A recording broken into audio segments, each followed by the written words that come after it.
कहने कि हे शिव महेश्वर, आप मेरे गुरु हो और मैं आपके शिष्य हूँ, मैं शिष्य को दया कीजिए, इतनी दया कीजिए बाबा कि मैं आपका काम अच्छे से कर सकूँ, जन को बता सकूँ, जोड़ सकूँ कि शिव मेरे गुरु हैं, बहन आपके भी हो सकते हैं, बना के देखिए, मान के देखिए, जो मेरे हैं वो आपके भी होंगे। कहते हैं ना कि समय को किसी ने नहीं बदला, समय को हम लोगों ने बदला है, क्योंकि हम लोगों ने छूट दी है ना ये सब चीज़ों की, इसीलिए ऐसा हो रहा है। हम क्या सोचते हैं, दूसरे बच्चा बाहर जा रहा है, वो ऐसे कपड़े पहन रहा है, मेरे बच्चे से पहन रहे हैं, उसको कोई क्या कहेगा, तो हम दूसरे देखा अपने बच्चे को भी वही कपड़े पहना रहे हैं। ये गलती ना हम लोग खुद कर रहे हैं, कोई नहीं और नहीं कर रहे। उसकी बहू इतनी मॉडर्न लग रही है, मेरी भी लगनी चाहिए, उसके जैसे गुण भी तो होने चाहिए फिर तेरे बहू के अंदर। हम लोग ये चीज़ें नहीं देखते ना कि उसकी बहू के अंदर कोई गुण है या नहीं है, या हमारे अंदर गुण है या नहीं है। हमारे के अंदर हो सकता है जो गुण उसके अंदर है तुम्हारी बहू के अंदर नहीं है, जो तुम्हारी बहू के अंदर उसके अंदर ना हो। तो बाहर चेहरे से कभी कंपटीशन नहीं करना चाहिए किसी का, कि मतलब कौन क्या है क्या नहीं है। कहते ना, आज मतलब मैं चर्चा सुन रही बरखा दीदी की, तो उसमें बता रहे थे कि साहब ने कहा था कि महादेव से आया हुआ ज्ञान हमें जीने की कला सिखाता है कैसे। तो क्यों नहीं सिखाता है? सिखाता है ना। हम कहते हैं गुलाबों में गुलाब सबसे राजा माना जाता है, हम लोग उसकी तरफ कितना जल्दी आकर्षित होते हैं। गुलाब चाहे कैसा भी हो, पीला, हर, लाल, गुलाबी, किसी तरह का होता है, हम लगता है गुलाब हमें चाहिए, कमल हमें चाहिए, लेकिन वो होता कहाँ है? उसको पूछा है?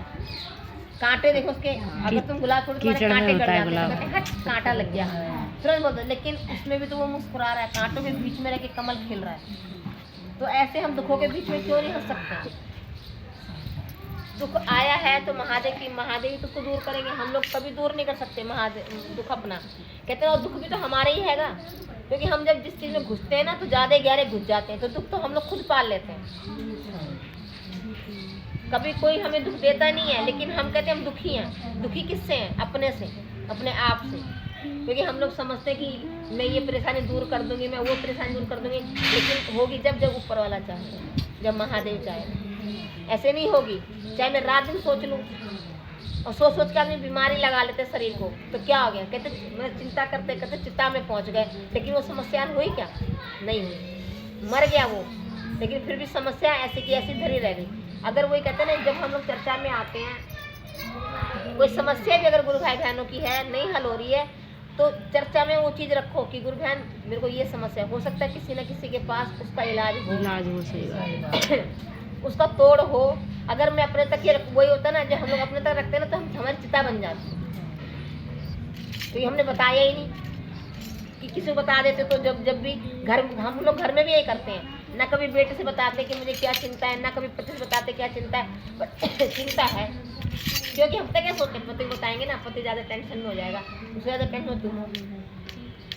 अगर एक दूसरे को बताओगे जब तो कोई समस्या होगी ना। बेटे को बताएंगे जब तो सोचेगा वो भी कि हाँ मम्मी ने ये बोला, तो ये चीज़ हमें सोचनी है या करनी है, लेकिन उसके हमने सोचा हम कर लेंगे। बेटों को बाद में बताएंगे, फिर क्या कहते हैं बच्चे, तुमने करा, तुम जानो हमें क्या कह रहे हो। पति भी ये बोलता है, तेरी सिरदर्दी तू जाने, मुझे नहीं पता, क्योंकि अगर पहले बताती तो वो हो सकता मेरा साथ देते कि नहीं ऐसे नहीं तो ऐसे सही। तो वही बात महादेव की भी है।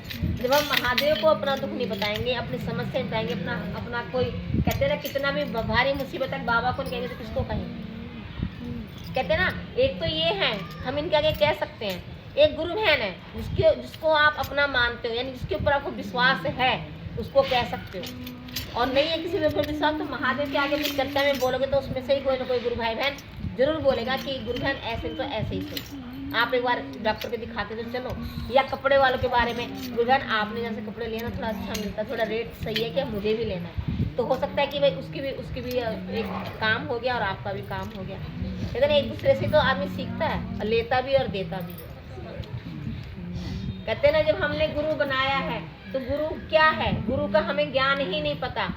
और कहते हैं ना, चर्चा में जो भी आ रहा है वो महादेव की दया है, ठीक है, जो अलग हो गया वो भी महादेव की दया है। हो सकता है कहते हैं ना, महादेव से ये दया मांगो, महादेव जो हमारे लायक है उनसे हमारा रिश्ता बना के रखो, और जो हमारे लायक नहीं है ना बाबा, धीरे धीरे, मतलब मैं किसी से कुछ ना बोलूँ, धीरे धीरे ना आप उसका रंग रूप ढंग आप खुद बदल दो। चाहे वो मेरा परिवार का हो, चाहे मेरे गुरु भाई बहन हो, चाहे मेरा पति भी हो, चाहे मेरे बच्चे भी हो, जो मेरे लायक ना उससे मेरा संबंध रखना। बाकी धीरे धीरे कहते ना, और बाबा के शरण में तो आके ना ये असर देखा है मैंने। किसी ने देखा नहीं, लेकिन मैंने देखा है। मैं अपने आप से बताती हूँ, मैंने बहुत देखा। क्योंकि कभी हम परिवार के लिए इतना मरते थे। छोटा बड़ा परिवार नहीं है मेरा, बहुत बड़ा परिवार है। हम 5 जना जेठानी है और एक हमारी नंद है। लेकिन हमने सबके लिए सोचा था कि हमारा मतलब इतने, मेरे पापा कहते थे इतने बड़े परिवार में तेरी शादी कर रहा हूँ ना, तो कभी अकेली महसूस होगी ही नहीं। लेकिन मैं तो आज भी अकेली हूँ, है बहुत, लेकिन अब नहीं हूँ। क्यों नहीं हूँ? क्योंकि सबसे बड़ा परिवार तो मेरा बाबा है, उसके बाद मेरी गुरु भाई बहनें हैं। कोई काम पड़ता है, जिसको बोलती है वो कभी उनके मुख से ना नहीं निकलता कि नहीं दीदी हम करेंगे, भले ही वो बेचारी परेशान है चाहे कुछ भी, लेकिन मेरे काम के लिए मना नहीं करती। तो मेरा परिवार तो ये है ना। वो तो क्या कहते हैं, हमें तो न्योता नहीं दोगे जब आएंगे, उनको मैं न्योता दूंगी जब आएंगे, और मैं तो चर्चा में बोल दूँ जब आ जाएंगे। तो मुझे कौन अच्छा लगेगा? सही बात है। जो मेरे दुख में मेरे सुख में मेरी बात सुन के ही खड़े हो रहे हैं कि दीदी आप चिंता मत करो हम सब हैं, तो मुझे तो इनका धन्यवाद करना है ना। उनको तो मैं पहले फ़ोन करूँगी, फिर आए, फिर भी कहेंगे 10 बहाने टालेंगे, नहीं आना ज़रूरी है, ठीक है भाभी देख लेंगे, 1-2 दिन के लिए आ जाएंगे। भाभी भी तुम 1-2 दिन के लिए आ जाओ, और भाभी तुम्हारे 15-15 दिन तुम्हारे घर में जाके रही है, तुम्हें वो समझ में नहीं आया। तो वही बात है ना कि जब परिवार साथ नहीं देता तो हर कोई उंगली उठा देता है किसी के। अगर परिवार साथ देना तो कोई नहीं हाथ उठाता। इसलिए मतलब सबके परिवार में मैं कह रही हूँ, आपका साथ जो दे, आप उसका, अगर आपको कोई 1 बार साथ देता है, आपका 2 बार साथ दो। और जो कोई आपका साथ नहीं देता ना, अगर वो आपके लिए 1 कदम भी नहीं बढ़ाता, आप उसके लिए बिल्कुल पीछे हट जाओ। क्योंकि महादेव भी तो यही कहते हैं कि जब तक तुम अपने लिए खुद के लिए नहीं खड़े होगे ना, अपनी लड़ाई खुद नहीं लड़ोगे, तुम्हारी लड़ाई कोई नहीं लड़ सकता। और खास करके औरतों के लिए तो कोई लड़ाई लड़ता ही नहीं, चाहे पति हो, चाहे बच्चे हो, चाहे कोई कुछ भी हो। कहेंगे तो तुम जानो, तुम्हारा काम जाने। तो अगर हमें अपनी लड़ाई लड़नी है, अपने लिए हमें जीना है, तो हमें लड़ना पड़ेगा अपने से। अर्जुन ने तो अपना से युद्ध करा था ना, है? जब उन्होंने युद्ध करा, महादेव ने करा, महादेव के जमाई युद्ध कर रहे हैं कि मतलब मेरी कुर्सी बनी रहे, तो हम तुम किस खेत की मूली है? तो हमें तो लड़ाई करनी पड़ेगी ना अपनों से। जब अपने को नहीं समझ रहा है, मौका मिलने पर वो हमें चक्कू मार देगा, लेकिन हम सोचेंगे नहीं यार मेरा अपना है, मैं कैसे मार दूँ, इसके ना घाव हो जाएगा, इसके खून निकलेगा, फिर मुझे उठा के ले जाना पड़ेगा डॉक्टर के। लेकिन हम तो इतना सोच रहे हैं, जब तो उसने घुसा दिया हमारे अंदर, उसने तो नहीं सोचा किसका क्या होगा। तो महादेव वो कहते हैं ना कि अगर हमें ज्ञान होगा ना, तुम्हें तीर तलवार की चक्कू की जरूरत ही नहीं पड़ेगी, क्योंकि वाणी ऐसी होगी ना कि वो अपने आप ही मर जाएगा। कहते हैं किसी को किसी चीज से मत मारो, एहसान से मारो। उसने वो जो कर रहा है करने दो, पर तुम अपना कर्म सही रखो। यानी कि चक्कू तलवार नहीं चलाने, आप अपना कर्म करते रहो। जो दूसरा कर रहा है ना, महादेव देख रहा है ना, उसका परिणाम उसको मिलेगा और मेरा परिणाम मुझको मिलेगा। अगर मैं भी उसके लिए गड्ढा खोदूंगी उसमें, और मेरे में क्या रह जाएगा।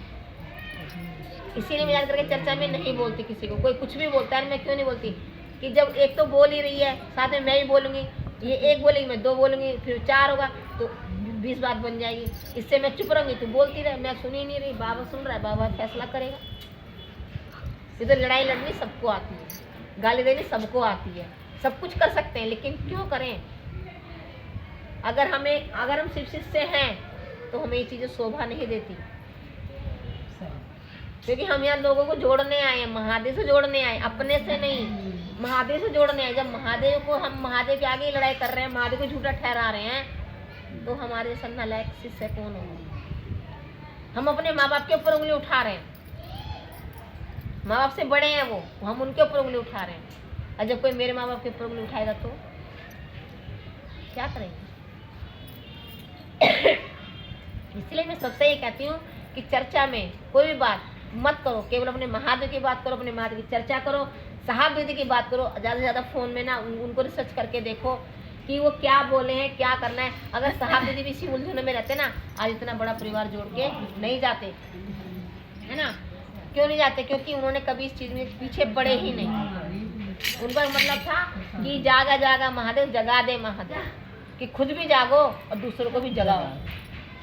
उनके मन में चर्चा का बीज डालो कि हाँ मेरा गुरु महादेव है और मुझे महादेव के पास तक जाना है। अगर हमें महादेव के पास तक जाना है और हमें मंजिल पानी है ना, तो इन चीज़ों पे हमें ध्यान नहीं करना, क्योंकि ये चीज़ें ना तुम्हें ना महादेव की जगह पास नहीं ले जाएंगे, इनसे तुम्हें दूर ले जाएंगे।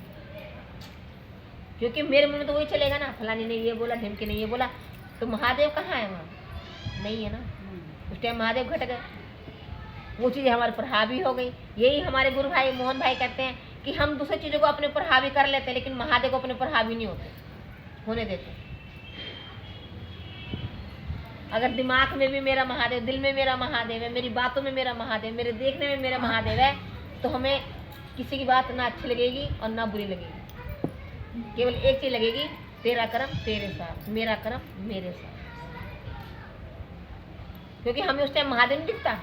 वैसे कहते गुरु बहन प्रणाम, उस टाइम तो महादेव तुम्हें दिखता है गुरु बहन के अंदर। और जब तुम गाली क्लोज करते हो उस टाइम क्या महादेव कहाँ चला जाता है? जब भी तो उसी के अंदर होता है वो, या किस साइड में खड़े होकर निकल जाते हैं, या तुमको दिखाई देते हैं कि वो साइड में निकल गए, अब मैं इसको गाली दूं, इसको मैं मारूं। महादेव तो जब भी अंदर होते हैं। कहते चाहे एक उंगली काटो तो भी उतना दर्द होता है, और चाहे तुम शरीर काटो तो भी उतना दर्द होता है। दर्द होता है। तो इसलिए कहते हैं कि महादेव से हमें वो दया मांगनी चाहिए कि बाबा आप जो भी करोगे मेरे लिए और मेरे परिवार के लिए अच्छा नहीं, बाबा बहुत अच्छा करोगे। क्योंकि आपके देखने में ना आप बहुत कुछ दूर तक देखते हो, मेरे को थोड़ी दूर का दिखाई देता है कि क्या हो रहा है। अब हम लोग ये बातें कर रहे हैं, जैसे मतलब हम सब क्या कहते हैं, किसी की बात को लेकर के हम बातें करते हैं, किसी की बेटी बहू मतलब देखा है तो बोलते हैं, लेकिन हम लोग बोल रहे हैं ना, कल को इससे ज़्यादा हमारे आगे आने वाला है। बिल्कुल सही बात होता है, आगे आने वाला है। तो वो ये, लेकिन जब मुंह पे बात आती है तो निकलती है।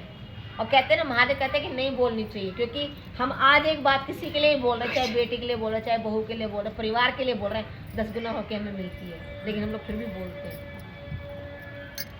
हम सब यही करते हैं, क्योंकि जहाँ की वो कहते हैं जहाँ की बात होती है वहाँ बोली जाती है, लेकिन बोल के क्या कर लेंगे?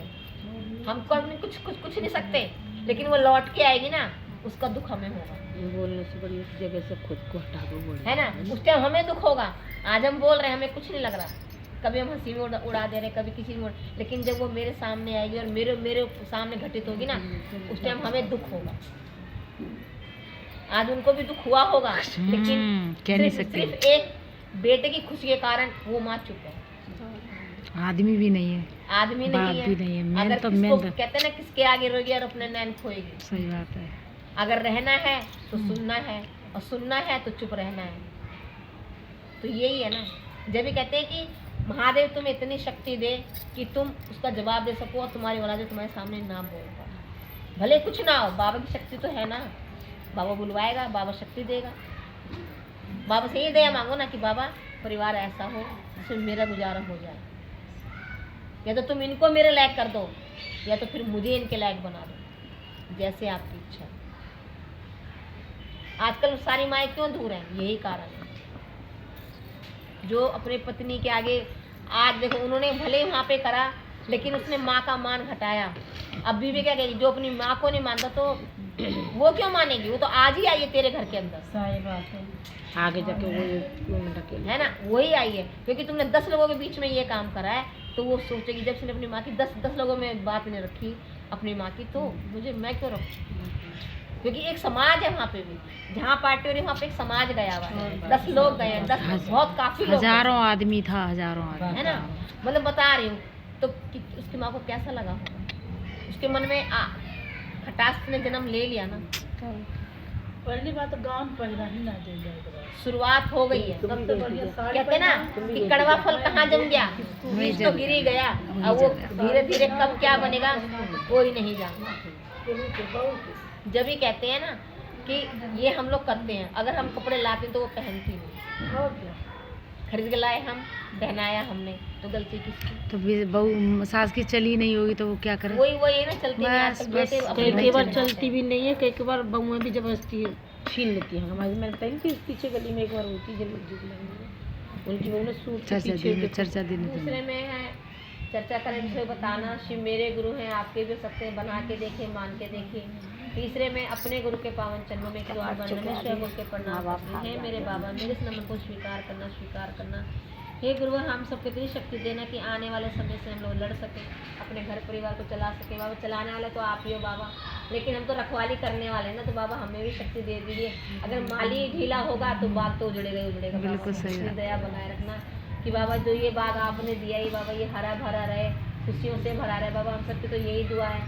बाकी कहते हैं अर्जी तो हमारे बाबा, मर्जी आपकी है बाबा, जाने जाने कोई गलती कोई पाप कोई अपराध अगर मुझसे हो तो मुझे बाबा माफ़ करना, माफ़। जब तो कह रही हूँ समय के अनुसार चलो, समय को देखते हुए चलो, अभी से अपने आप को ना शक्तिशाली बनाओ। पीछे गली में क्योंकि जब ये चीज़ होगी ना तुम्हें महसूस नहीं होगा, पता है